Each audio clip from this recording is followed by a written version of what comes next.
Kagaling ko lang pong mag-ano eh. Oh, Bayaw. Good morning, Bayaw. Kagaling ko lang pong magdamo kaya mabaho pa. Okay lang, walang problema. Hindi natin yan. Halika, halika. Dito tayo. Ayan, para buksan ninyo. Kumuha ka ng damo. Saan yung kinukuha yan? Mga tubuan po. Sa tubuan. Malayo? Sa Ibang baryo po. kabilang baryo. Kabilang baryo. Sige. Ito, dito muna tayo. Ito yung Ay, nakawala na. Ayun, ay, ang lulusog. Ang lalapat ng likod Oh, very good. Talagang high five dali. Ha? High five. Oh, high four. High four. Ayan, mabibilis. Kaparehas ng ano yan. No, mabilis lumaki basta maalagaan. Ayan, sinipon tuloy si Nanay Ansing. Tuloy, sipon ni Nanay. Punasan mo muna. Nakita mo, yung sipon ko. Oh, punasan mo na. Hindi ko maiwasan dito. Ha? Lumuhay, pati yung sipon. Akit ka, Bayaw. Ay, Para kunin mo. Ilagay natin doon. Kaya mo? Meron palang mga taong ano yung puso. No? Siyempre. Akala ko noon. Ulihin mo muna. Ano ko lang. Sa paa, Bayaw, sa buntot. Baka malaglag, mapilay. Ayan, isa lang muna. O, sige. O, sige. Sa paa lang. Yan. O, yan. O, yung isa naman. Ano, Yan lang. magpipilay. Hindi, bit-bit lang. Bayaw, sa paa lang. Sa paa, sa buntot lang. Yan, sa likuran. Yan, bit-bitin mo lang. Dalawa. Yan. Okay. O, halika na. Hindi yan mapilay. Basta ganyan lang. Yan. O, tara doon. Ang ganda ng ba. walang high five lang to. Ha? High four po. Oo. Dali natin doon sa kulungan, mga kababayan. Ay, may... Yun! Oh, mapilay. Ba't may mga bato doon? Yung inuman po nila noon. Ala, hindi pa nalinisan dito. Yun! Oh, mapilay. Ba't may mga bato doon? Yung inuman po nila noon. Ala, hindi pa nalinisan dito. Lulusog ng baboy, ang lalapad ng likod. Opo. No? Dala po. Maganda. Yan ang pag bumili ka ng baboy, kailangan malapad ang likod. Tignan mo yung guhit. Ay, ganun po. Oo. No? Liliguan na lang yan. Huwag mong pababayaan. Okay? Sige, tali nyo. Huwag nyo muna silang papaliguan. After 2 hours na lang, hayaan nyo lang muna. Sige po. Kasi napagod sa biyahe. Para hindi sila magka-problema. Tali nyo, baka makawala eh.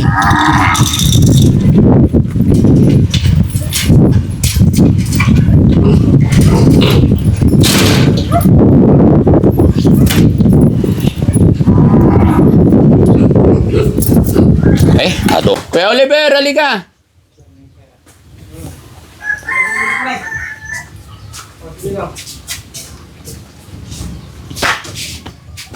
Kumusta ka na, Kuya Oliver? Wow daw. Wow daw, Daddy Frank. Ha? Wow daw yung grocery, sabi niya. Wow. Kumusta ka na, Kuya Oliver? Kausapin muna kita. Ha?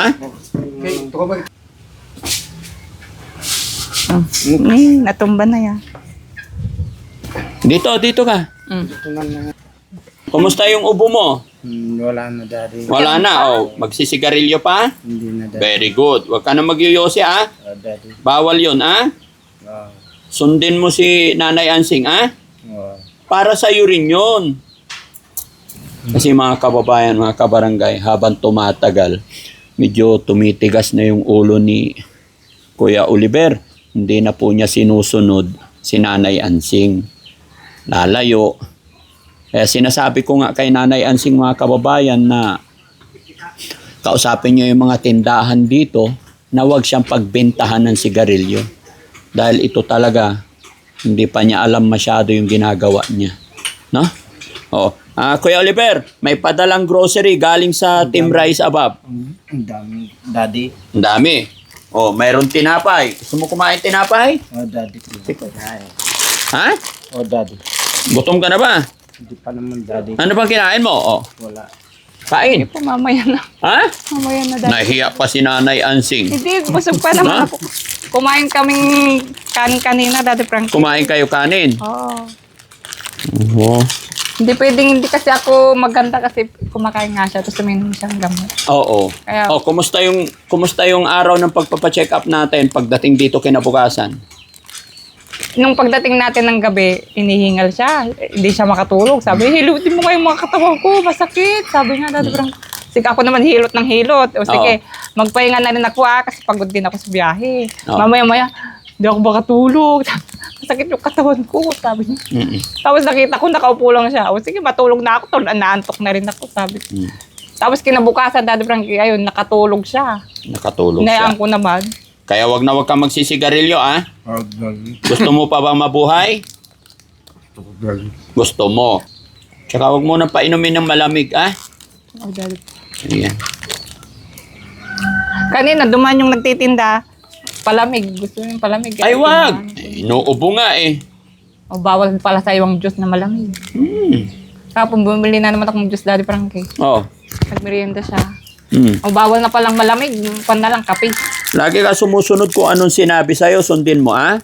Hindi yung gusto mo ang nasusunod, ah. Oh, Daddy. Hindi pwede. Paluin mo sa puwet, Nanay Ansing. Yung mga anak ko, Daddy Frankie, ang namamalo sa puwet. Oo. Ayusin mo buhay mo kasi matanda ka na. At hindi habang buhay nandito si Daddy Frankie. Gusto mo ba bumalik dun sa kulungan ng baboy? Hindi na, Daddy. Oo, kaya ayusin mo na ang buhay mo, ah. Sabi ko nga sa kanya, pagkakataong mo na to eh. Huwag mo nang sayangin. Huwag ka naman nag-relieve, ah. Na? Ah? Mamaya niya, makakita ka lang ng sigarilyo, dadampot ka na naman. Mabulunan ka na. Ano inalmusal niya, Nay? Iklog po sa katuyo. Okay. Tapos nagsangag po akong kanin. Okay. Okay, so dito tayo. Mga kababayan, kay Bayaw. Bayaw, itong grocery at saka yung baboy, galing po yan sa Team Rice Above. Bigay po nila kay Kuya Oliver at kay Nanay Ansing. Ano pong masasabi ni Bayaw ngayon na maraming blessing natatanggap si Nanay Ansing? Eh, nagpapasalamat po ako sa mga nagbigay. Kasi malaking bagay po yan eh. Malaking bagay po yan na para po sa kanila. Maraming salamat po. Team Rice Above Team po. Rice Above. Si Nanay Ansing, anong masasabi mo po? Mapapanood ng Team Rice Above ito? Nakakakuan po ng puso, nakakagalak po ng puso yung binigay niyo po. Sana po marami pa po kayong matulungan na kagaya namin. Sana rin po marami pa pong blessing ang dumating sa inyo. Malaking tulong po sa amin ito sa pamumuhay po namin at yung baboy. Napakalaking tulong po sa aming pamilya yung mga ginagawa niyo. Maraming salamat po. Sana po marami pa po kayong matulungan na kagaya namin. Maraming salamat po, Rice Above. Oh. Yung mensahe nila sa'yo, di ba, narinig mo? Ako nga po nakakaiyak po. Mm. Noon pong mga panahon na dati po nakakulong si Kuya Oliver, nung mga panahon na po yun, parang pinagsakloban po kami ng langit. Daddy Frankie, hindi po namin alam yung gagawin namin. Yung mga sinasabi ng mga tao na masasakit. Talagang inaano na lang namin, tinatanggap namin. Ngayon po mayroon pa po palang mga tao na mabubuti ang puso na handang tumulong sa kagaya namin. Nakakayak po talaga yung mga ginagawa niyo na pagtulong sa amin. Hindi ko po maiwasang di umiyak. May mga tao pa po palang handang magbigay ng tulong sa kagaya namin ni Kuya Oliver na kapuspalad talaga sa buhay. Maraming salamat po. So, maraming salamat, no, Team Rice Above, sa walang sawa ninyong pagsuporta sa Team Daddy Frankie at sa walang sawa ninyong pagsuporta sa mga beneficiaries ng Team Daddy Frankie. Sa mga kababayan din natin na ang tawag nito, nagsasabi or hindi pa nagugustuhan yung attitude ni Nanay Ansing, pagpasensyaan nyo na po. Sana lawakan pa po natin yung ating pag-unawa. Unawain pa natin dahil ang layunin lang natin dito is para makatulong. So Nanay Ansing, ang pinadala ng sponsor natin is 14,000 total. Tama, Periski? So ang halaga ng grocery, 3,000. Tapos ang halaga ng baboy is 10,000. So sa makatwid, 13,000 total. May sobra pang 1,000. Ibibigay ko sa iyo, Nanay Ansing, para may pambili ka pa ng pagkain baboy, no? Tama ba ako?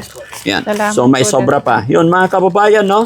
Para maging maliwanag, klaro ang lahat, bibigay ko rin kay Nanay Ansing yung 1,000 na sobra. Salamat po, Daddy Frankie. May baboy na may pangkain pa sila. Opo. No? Salamat po. Okay. Salamat po. Oh. Kuya Oliver, anong masasabi ni Kuya Oliver naman? Maraming blessing dumarating sa inyo ni Nanay Ansing.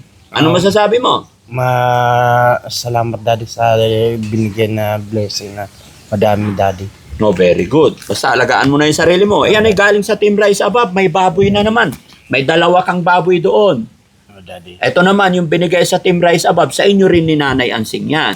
No? Kasi si Nanay Ansing nag-aalaga sa'yo. Oh, daddy. Lagi kang magdarasal. Oh, daddy. Lagi kang magpipray. Oh, daddy. Okay? O, ano sasabihin mo kay Tita Hanes? Siya ang nagbigay nito, team niya. Maraming salamat sa kanya, daddy. Sige, ano sasabihin mo kay Tita Hanes? Kausapin mo. Maraming salamat kayo sa kanya. Very good. So, yun mga kababayan, maraming salamat po. Pansamantala ang Team Daddy Frankie ay magpapaalam. Mabuhay po tayong lahat and God bless po. Bye-bye na. Bye-bye po.